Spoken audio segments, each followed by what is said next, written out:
So this is the first question we have done in the set.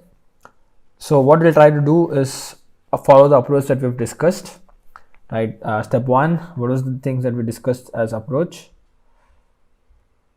Don't look at the statement, try to pick the synonym pairs, right? That's the first step that we discussed, right? So you should ideally, out of the 6 options, generally 80% of the cases we will see 2 pairs, that is 4 options becoming 2 pairs, right? There will be 2 words out of the 6 which will not make any sense, in terms of pairs, but yeah, that's generally the way it works. So let's look at this, right? I won't read it. Seasoned, fledgling, expert, torpid, novice, and lith. So out of all, if you ask me what is the meaning of seasoned, it's like, you're an expert, a veteran, like you are very much, experienced person in a particular thing, like a seasoned player. You generally use this, right? So that means that person has a lot of experience in playing a particular sport. So it's like an expert, a veteran sort of it. Fledgling is like, a newbie, young, just not so experienced, or rather maybe I can put inexperienced, a new person in anything, right? Any field, any area you can talk about being a little bit, at a beginner level, at a very young and fresh stage. Expert, again, you're very good at something, right? Being very good at something. So this one goes well with the season, right? So you're a seasoned player, you're expert at something. So basically it's more like you're very good at something with a lot of experience and maturity, etc. with that. So that's one synonym pair that I found. Torpid is like lethargic, you're slow, not speed, right? A little bit lazy sort of. Then novice is again being a beginner, like lack of experience, etc. Again, this goes well with the fledgling thing I was talking about, right? So this is the second pair I can find. And then you have lith, which basically means like being agile, nimble, like, being quick, being very fast, nimble, the suitable words that you can look at. So then, as I said, right, lethargic and nimble, these are all nothing to do in terms of pairs. So I found out 2 pairs, right? Let's say if I give options like A, B, C, D, E, and F, what are the pairs I got? I got A and C as one pair, B and E as another pair, right? So basically with this step, if you can do this properly, what it basically makes you, even if you don't know what the line is about, even if I blindly pick one of these 2, the chance of getting it correct is 50%, right? So that is not a bad place to be in. So that's what we've always recommend to, first look at the options, try to pick the synonym pairs, so that you might not always get the exact synonyms per se, but try to at least think of slightly closer ones. Sometimes the questions would set in such a way that they are not exactly synonyms in the actual, context, but in this particular position, maybe they are pretty close in terms of meaning, or pretty similar in style, because you'll also see like alike, not like exactly the same. So now let's get to step 2, where you read the sentence and try to, find a suitable word to fill the blank. Find suitable word to fill blank in your own words, right? Find the word to fill the blank, right, in your own words. A field trip was arranged so that this group of dash artists could observe the real masters of their art.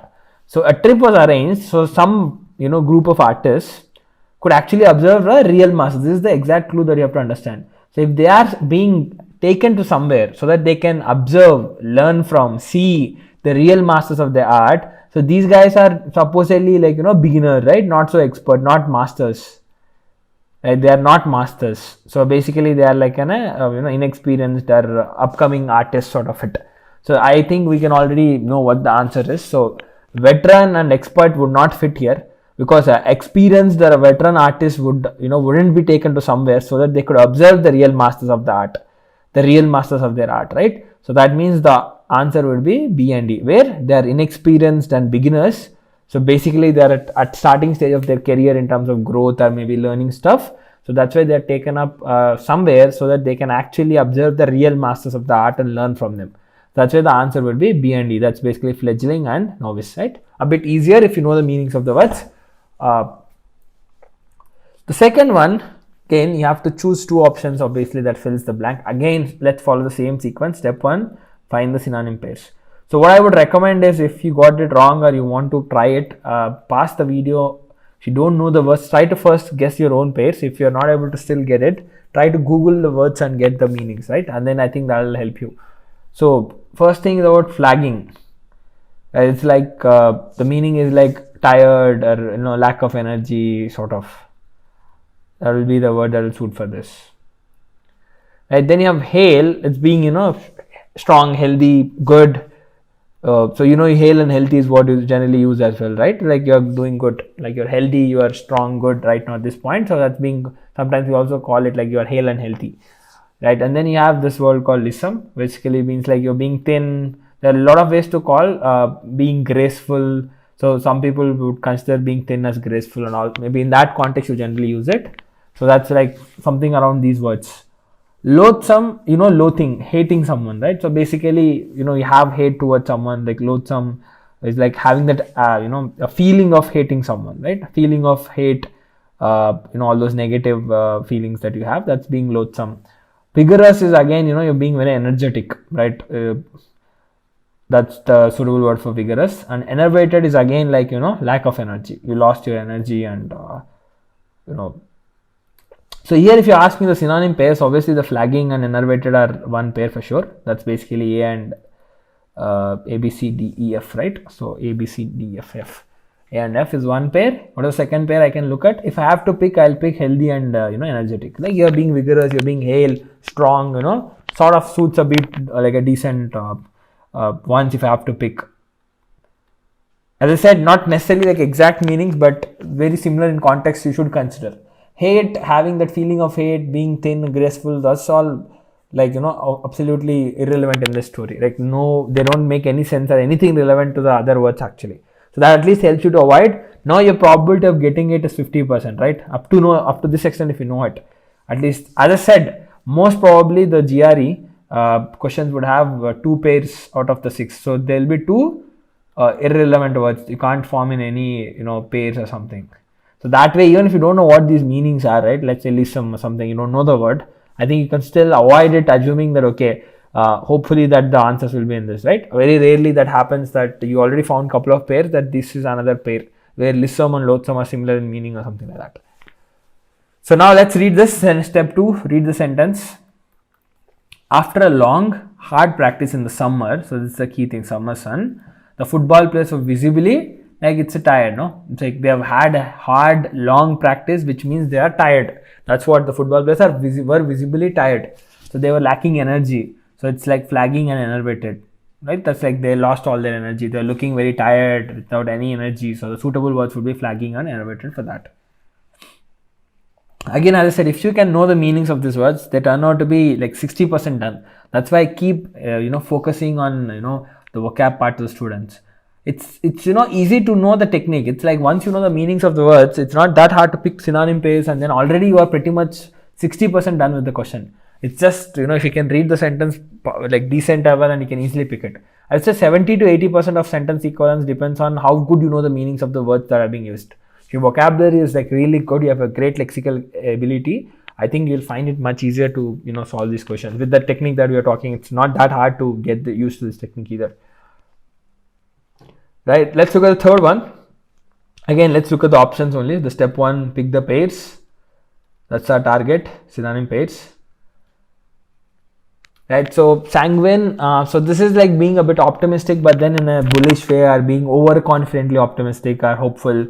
It seems slightly in the negative context actually, but it's like being, overly, what do you call it, hopeful. Or can't call it exactly like this, overly, there's no word like to be describing it, but then more like, bullying style. You believe things in slightly, more optimistic manner, which is seen as slightly negative in this context. Skeptical is having doubts, like you are doubtful, you're not very confident about it, you have your own doubts, you say I'm being skeptical here about this or about anything, right? And then you have deleterious, so this is like, in a negative sense, against being harmful, like dangerous and all of that sense. Blissful is being happy, right? You feel blessed, you feel happy about something, so you feel blissful. Doubtful, again, you have, having some doubts, clear and easy, right? So this is one pair I can clearly see. This is one synonym pair I get.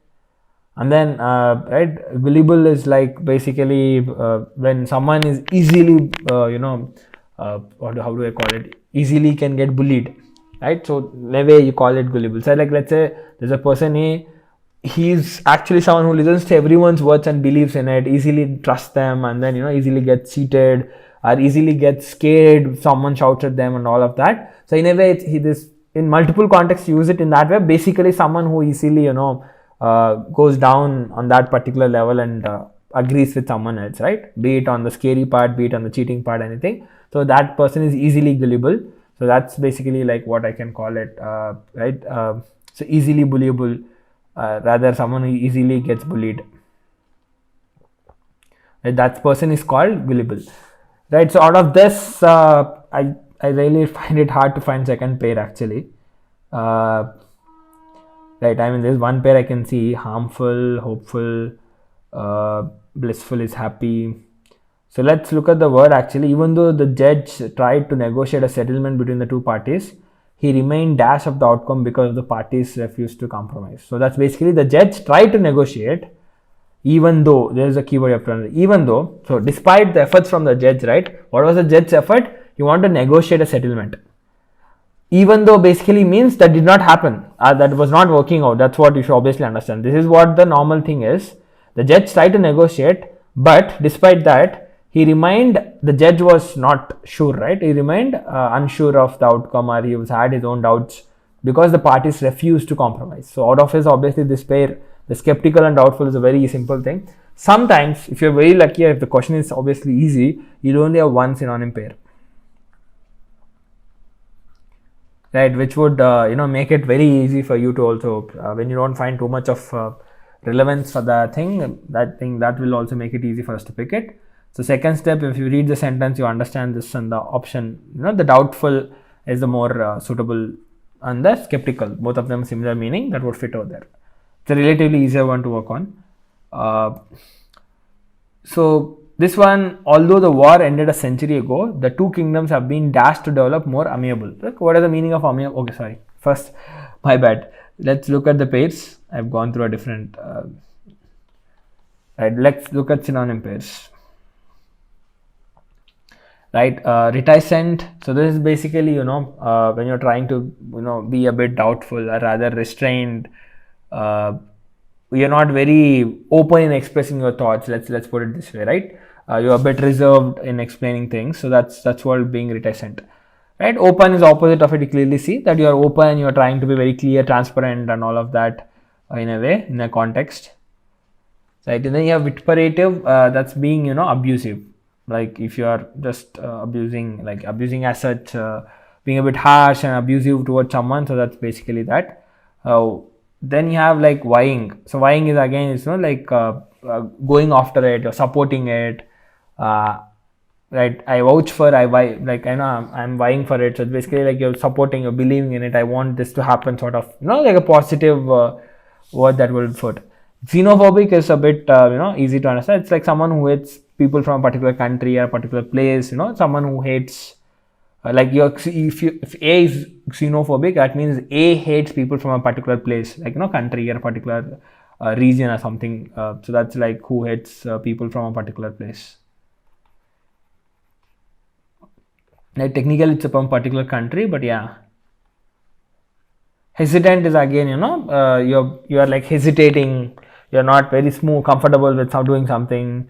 You are you're uncomfortable doing something. You're hesitating. So that's like hesitant, like being uncomfortable in doing certain things or something, maybe slightly. Right, out of this, I think this would be like this. If you're hesitating, you are feeling reserved, restrained. The reticent and hesitant is one synonym pair that you can take. Then what else can we look at as another thing? So being open, transparent, abusive, support, like you're vouching for something, you're vying for something. Maybe these two are slightly, you're open to accept something. It's like you're also agreeing. So maybe that's a way to look at as well for this case. If I have to pick a second pair, I'll pick this. So like I am open to this, like I'm open to, how do I put it? For this particular thing to happen, okay? I'm open for two countries, two kingdoms to, come together and be on a friendly terms.